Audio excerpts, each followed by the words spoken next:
ನೋಡಿ ನಾನು ಇವಾಗ ಒಂದು ಬಾಣಲಿನ ತಗೊಂಡು 1 ಲೋಟ ಆಗುವಷ್ಟು ನೀರನ್ನು ಹಾಕ್ಕೊಳ್ತಾ ಇದ್ದೀನಿ.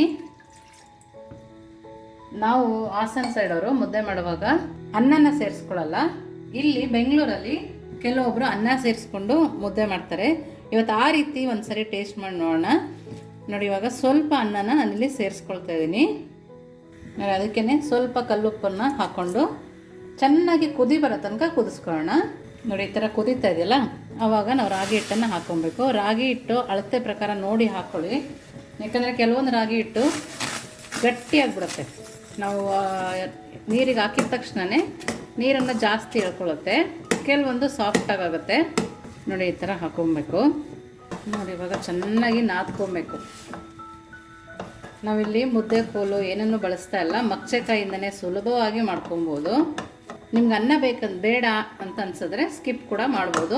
ಕೆಲವೊಬ್ಬರು ಬರೀ ರಾಗಿ ಹಿಟ್ಟಲ್ಲಿ ಮಾಡ್ಕೊಂಡು ತಿನ್ನೋಕ್ಕೆ ಹಿಂಸೆ ಪಟ್ಕೊಳ್ತಾರೆ, ಕೆಲವೊಬ್ಬರಿಗೆ ಡೈಜೆಷನ್ ಆಗಲ್ಲ ಅಂತಾರೆ. ಹಾಗಾಗಿ ಸ್ವಲ್ಪ ಅನ್ನನ ಹಾಕಿ ಮಾಡ್ಕೊಳ್ತಾ ಇದ್ದೀವಿ. ನೋಡಿ ನಾವು ಈ ಥರ ಕೈಯಲ್ಲಿ ಈ ಥರ ಮಾಡ್ಕೊಂಡ್ರೆ ಗಂಟು ಕೂಡ ಆಗಲ್ಲ. ನಾವು ಕಟ್ಟುವಾಗ ಒಂದು ಗಂಟು ಕೂಡ ಸಿಗೋದಿಲ್ಲ. ನಾನು ಇದನ್ನೆಲ್ಲ ಮೀಡಿಯಮ್ ಫ್ಲೇಮಲ್ಲಿಟ್ಟೆ ಮಾಡ್ಕೊಂಡಿದ್ದೀನಿ. ನೋಡಿ ಇವಾಗ ಸ್ಟವನ್ನು ಆಫ್ ಮಾಡಿ ಒಂದು 3 ನಿಮಿಷ ಲಿಡ್ಡನ್ನು ಕ್ಲೋಸ್ ಮಾಡ್ತಾಯಿದ್ದೀನಿ. ನೋಡಿ ಒಂದು 3 ನಿಮಿಷ ಲಿಡ್ಡನ್ನು ಕ್ಲೋಸ್ ಮಾಡಿದ್ದೀನಿ. ನೆಕ್ಸ್ಟ್ ಏನು ಮಾಡೋದು ಅಂತ ನೋಡೋಣ ಬನ್ನಿ. ನೋಡಿ ಇವಾಗ ನಾವು ಮಣೆಗೆ ಸ್ವಲ್ಪ ನೀರನ್ನು ಸರಕೊಬೇಕು. ಈಗ ನಾವು ಮಾಡ್ಕೊಂಡಿದ್ವಲ್ಲ ಮುದ್ದೆ, ಅದನ್ನು ಹಾಕ್ಕೊಳ್ತಾ ಇದ್ದೀನಿ. ಸ್ವಲ್ಪನೂ ಬಿಡ್ದಂಗೆ ಹಾಕ್ಕೊಳ್ತಾ ಇದ್ದೀನಿ. ನೋಡಿ ಪಾತ್ರೆ ಕೂಡ ಸ್ವಲ್ಪನೂ ವೇಸ್ಟ್ ಆಗಿಲ್ಲ.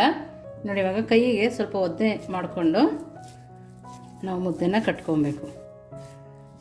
ನೋಡಿ ಎಷ್ಟು ಚೆನ್ನಾಗಿ ಬೆಂದಿದೆ ಅಂತ. ಕೈ ತುಂಬ ಬಿಸಿ ಆದರೆ ಸ್ವಲ್ಪ ನೀರು ಹಾಕ್ಕೊಳ್ತಾ ಇದ್ದೀನಿ.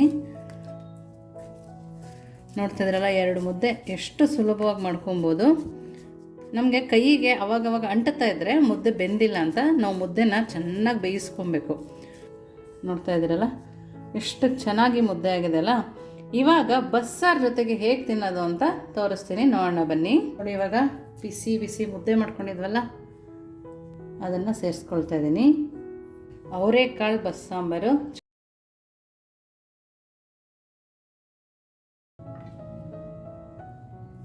ನೋಡಿ ಎಷ್ಟು ಚೆನ್ನಾಗಿದೆ ಅಂತೇಳಿ. ನೋಡ್ತಾ ಇದ್ದೀರಲ್ಲ, ಪಲ್ಯ, ಸಾಂಬಾರು, ಮುದ್ದೆ. ಇದಕ್ಕೆ ನಿಮಗೆ ತುಪ್ಪ ಇಷ್ಟ ಆದರೆ ತುಪ್ಪ ಹಾಕ್ಕೊಬೋದು.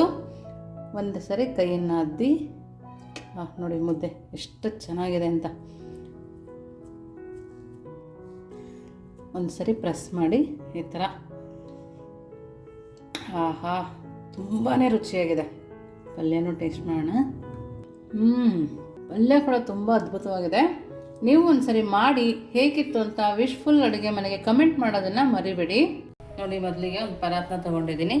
ಇದಕ್ಕೆ ರಾಗಿ ಹಿಟ್ಟನ್ನು ಹಾಕ್ಕೊಳ್ತಾ ಇದ್ದೀನಿ. ನಿಮ್ಮ ಮನೆಗೆ ಎಷ್ಟು ರಾಗಿ ಹಿಟ್ಟು ಬೇಕೋ ಅಷ್ಟನ್ನು ಹಾಕ್ಕೊಬೋದು. ನಾನಿಲ್ಲಿ 2 ಬೌಲ್ ಆಗೋಷ್ಟು ರಾಗಿ ಹಿಟ್ಟನ್ನು ಹಾಕ್ಕೊಂಡಿದ್ದೀನಿ. ನೋಡಿ ಹಾಗೆಯೇ ಇಲ್ಲಿ ಸಣ್ಣದಾಗಿ ಕಟ್ ಮಾಡಿರೋ ಈರುಳ್ಳಿನ ಹಾಕ್ಕೊಂಡಿದ್ದೀನಿ. ತುರಿದಿರೋ ಕ್ಯಾರೆಟು. ನಾನಿಲ್ಲಿ ಸಣ್ಣದಾಗಿ ಕಟ್ ಮಾಡಿರೋ ಎಲೆಕೋಸನ್ನು ಹಾಕ್ಕೊಳ್ತಾ ಇದ್ದೀನಿ. ಬೇಡ ಅಂದರೆ ಸ್ಕಿಪ್ ಕೂಡ ಮಾಡ್ಬೋದು. ಹಾಗೆಯೇ ಸಣ್ಣದಾಗಿ ಕಟ್ ಮಾಡಿರೋ ಸಬ್ಸಿಗೆ ಸೊಪ್ಪು, ಸಣ್ಣದಾಗಿ ಕಟ್ ಮಾಡಿರೋ ಕೊತ್ತಂಬರಿ ಸೊಪ್ಪು ಕೂಡ ಹಾಕ್ಕೊಳ್ತಾ ಇದ್ದೀನಿ. ನೋಡಿ ನಾನಿಲ್ಲಿ ಬಿಳಿ ಎಳ್ಳನ್ನು ಕೂಡ ಹಾಕ್ಕೊಳ್ತಾ ಇದ್ದೀನಿ. ಹಾಗೆಯೇ ಸ್ವಲ್ಪ ಜೀರಿಗೆ, ರುಚಿಗೆ ತಕ್ಕಷ್ಟು ಉಪ್ಪು, ಖಾರಕ್ಕೆ ಬೇಕಂದರೆ ಸ್ವಲ್ಪ ಹಸಿಮೆಣಸಿನ್ಕಾಯಿನ ಹಾಕೋಣ. ಇವಾಗ ಇಷ್ಟನ್ನು ಚೆನ್ನಾಗಿ ಮಿಕ್ಸ್ ಮಾಡ್ಕೋಬೇಕು. ಆರೋಗ್ಯಕ್ಕೆ ಕೂಡ ತುಂಬ ಒಳ್ಳೆಯದು. ರಾಗಿ ಕೂಡ ಶುಗರ್ ಪೇಷಂಟಿಗೆ ಕೊಟ್ಟರೆ ಒಳ್ಳೆಯದು ಅಂತ ಹೇಳ್ತಾರೆ. ಡಯಟ್ ಮಾಡೋರು ಕೂಡ ರಾಗಿ ಹಿಟ್ಟಿಂದ ಈ ಥರ ರೆಸಿಪಿನ ಮಾಡ್ಕೊಬೋದು. ನೋಡಿ ಇವಾಗ ಇದಕ್ಕೆ ನಾನು ನೋಡಿ ಇವಾಗ ಚೆನ್ನಾಗಿ ಕುದೀತಾ ಇರೋಂಥ ಬಿಸಿ ನೀರನ್ನು ಹಾಕೋಣ. ನೀರನ್ನು ಹದ ನೋಡಿ ಹಾಕೋಬೇಕು. ನೋಡಿ ಬಿಸಿನೀರು ಹಾಕಿದ ತಕ್ಷಣ ನೀಟಾಗಿ ಕಲಿಸ್ಕೊಳ್ಳೋಣ. ಬಿಸಿ ಇರೋದ್ರಿಂದ ಕೈ ಹಾಕೋಕ್ಕಾಗಲ್ಲ. ನಾವಿದು ಜಿಗಿ ಬರಬೇಕಂದ್ರೆ ಬಿಸಿ ನೀರನ್ನೇ ಹಾಕೋಬೇಕು.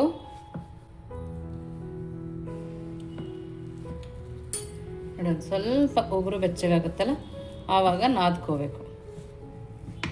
ನೋಡಿ ಈ ಥರ ಚೆನ್ನಾಗಿ ನಾದಿ ಕಲಸಿಟ್ಕೋಬೇಕು. ನೋಡಿ ನೋಡಿ ಇದನ್ನು ಪಕ್ಕಕ್ಕೆ ಇಟ್ಟು ನೆಕ್ಸ್ಟ್ ಏನು ಮಾಡೋದು ನೋಡೋಣ ಬನ್ನಿ. ನೋಡಿ ಮೊದಲು ಒಂದು ಮಿಕ್ಸಿ ಜಾರ್ ತಗೊಂಡು ಹಸಿ ಮೆಣಸಿನ್ಕಾಯಿನ ಹಾಕ್ಕೊಳ್ತಾ ಇದ್ದೀನಿ. ನೋಡಿ ಇದಕ್ಕೆ ಹಸಿ ಮೆಣಸಿನ್ಕಾಯಿ ಜಾಸ್ತಿನೇ ಇರಬೇಕು. ಇದು ಪಕ್ಕಾ ಹಾಸನ್ ಸ್ಟೈಲ್ ರೆಸಿಪಿ. ಸ್ವಲ್ಪ ಹುಣಸೆಹಣ್ಣನ್ನು ಹಾಕ್ತಾಯಿದ್ದೀನಿ. ಹಾಗೆಯೇ ಬೆಳ್ಳುಳ್ಳಿ, 1 ಸ್ಪೂನ್ ಆಗುವಷ್ಟು ಜೀರಿಗೆ, ರುಚಿಗೆ ತಕ್ಕಷ್ಟು ಉಪ್ಪು, ಹಾಗೆಯೇ ಕೊತ್ತಂಬರಿ ಸೊಪ್ಪು ಹಾಕಿದ್ಮೇಲೆ ಸ್ವಲ್ಪ ನೀರನ್ನು ಹಾಕಿ ರುಬ್ಕೊಂಬರೋಣ. ನೋಡಿ, ಸೂಪರಾಗಿ ಗ್ರೈಂಡ್ ಆಗಿದೆ. ನಮ್ಮ ಗೊಡ್ಗಾರ ಕೂಡ ರೆಡಿ ಇದೆ. ಇವಾಗ ರಾಗಿ ರೊಟ್ಟಿನ ಯಾವ ಥರ ಮಾಡೋದು ಅಂತ ನೋಡೋಣ ಬನ್ನಿ. ಇವಾಗ ನೋಡಿ ಎಷ್ಟು ಚೆನ್ನಾಗಿ ರೆಡಿಯಾಗಿದೆ. ಇನ್ನೊಂದು ಸರಿ ನಾವು ಇದನ್ನು ನಾದ್ಕೊಳ್ಳೋಣ. ನಾವು ಚೆನ್ನಾಗಿ ಕುದಿಯೋ ನೀರು ಹಾಕಿರ್ತೀವಲ್ವ, ಹಾಗಾಗಿ ನೀಟಾಗಿ ಬರುತ್ತೆ ನಮ್ಮ ರೊಟ್ಟಿ. ನೋಡಿ, ಈ ಥರ ಸಣ್ಣ ಸಣ್ಣ ಉಂಡೆಗಳನ್ನಾಗಿ ಮಾಡ್ಕೊಳ್ಳೋಣ. ನೋಡಿ, ಇದರಲ್ಲಿ ಒಬ್ಬಟ್ಟು ಮಾಡ್ತೀವಲ್ಲ ಆ ಥರದ ಒಂದು ಕವರ್ನ ತೊಗೊಂಡಿದ್ದೀನಿ. ನೀವು ಬಾಳೆದೆಲೆ ಕೂಡ ತೊಗೋಬೋದು, ಇಲ್ಲ ಹಿಟ್ಟಲ್ಲಿ ಕೂಡ ಹಾಗೇ ಬಡ್ಕೋಬೋದು. ನೋಡಿ, ಈಗ ನಾವು ಮಾಡ್ಕೊಂಡಿರೋ ಒಂದು ಉಂಡೆನ ತೊಗೊಳ್ತಾ ಇದ್ದೀನಿ. ನೋಡಿ, ನಿಮಗೆ ಎಷ್ಟು ಸೈಜ್ ಬೇಕೋ ಅಷ್ಟೇ ತೊಗೋಬೋದು. ನೋಡಿ, ಇವಾಗ ಕೈಯಲ್ಲಿ ಪ್ರೆಸ್ ಮಾಡೋಣ. ಜಾಸ್ತಿ ಎಣ್ಣೆನೂ ಹಾಕೋ ಅವಶ್ಯಕತೆ ಇಲ್ಲ, ಸ್ವಲ್ಪ ಎಣ್ಣೆನಲ್ಲೇ ಆಗೋಗುತ್ತೆ. ಹೆಲ್ದಿಯಾಗಿರೋದ್ರಿಂದ ವಯಸ್ಸಾದವ್ರು ಕೂಡ ತಿನ್ಬೋದು. ರಾಗಿ ರೊಟ್ಟಿ ಅಂದರೆ ಗಟ್ಟಿಗಿರುತ್ತೆ ಅನ್ನೋಂಗಿಲ್ಲ, ಸಾಫ್ಟಾಗಿರುತ್ತೆ. ನೀವು ಇದೇ ಥರ ಮಾಡಿಕೊಂಡ್ರೆ ತುಂಬ ಸಾಫ್ಟಾಗಿ ಬರುತ್ತೆ. ಹಾಸನಲ್ಲಿ ರಾಗಿ ರೊಟ್ಟಿ ಗೊಡ್ಗಾರ ಅಂದರೆ ಎಲ್ರಿಗೂ ಫೇಮಸ್. ಅದು ಎಲ್ಲರೂ ಇಷ್ಟಪಡೋ ಅಂಥ ರೆಸಿಪಿ. ನಿಮ್ಮ ಮನೇಲಿ ಹೇಗೆ ಮಾಡ್ತೀರಾ ಅಂತ ಕಮೆಂಟ್ ಮೂಲಕ ತಿಳಿಸೋದನ್ನು ಮರಿಬೇಡಿ. ಇದು ನನಗಂತೂ ತುಂಬ ಇಷ್ಟವಾದ ರೆಸಿಪಿ. ಒಂದು ಕಡೆ ತವಾನ ಬಿಸಿ ಇಟ್ಕೊಂಡಿದ್ದೀನಿ. ನೋಡಿ, ತೀರಾ ತೆಳು ತೊಟ್ಕೊಳ್ಳೋದೇನು ಬೇಕಾಗಲ್ಲ. ನೋಡಿ, ಇವಾಗ ಇದನ್ನು ನೋಡಿ, ಪ್ಯಾನ್ ಬಿಸಿ ಇದೆ.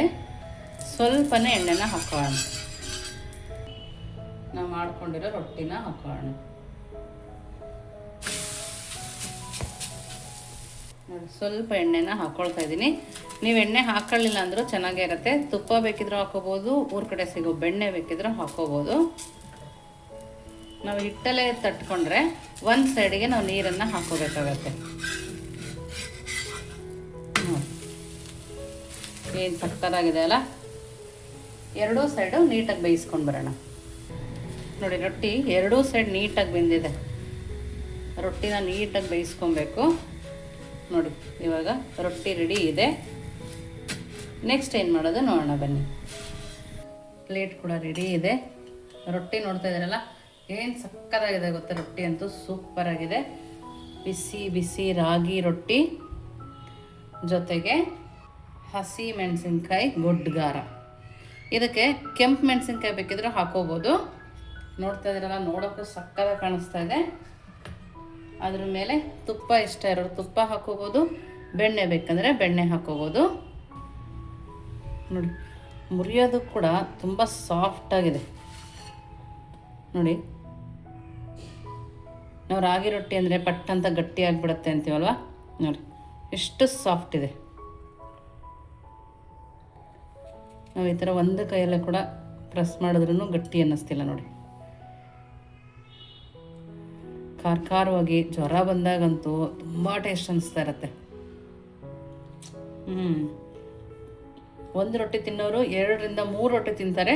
ನೀವು ನಿಮ್ಮ ಮನೇಲಿ ಮಾಡಿ ಹೇಗೆ ಬಂತು ಅಂತ ವಿಶ್ಫುಲ್ ಅಡುಗೆ ಮನೆಗೆ ಕಮೆಂಟ್ ಮೂಲಕ ತಿಳಿಸೋದನ್ನು ಮರಿಬೇಡಿ. ನೀವು ಇನ್ನೂ ನಮ್ಮ ಚಾನಲ್ ಲೈಕ್ ಮಾಡಿಲ್ಲ ಅಂದರೆ ಲೈಕ್ ಮಾಡಿ, ಶೇರ್ ಮಾಡಿ. ವಿಶ್ಫುಲ್ ಅಡುಗೆ ಮನೆಗೆ ಥ್ಯಾಂಕ್ ಯು.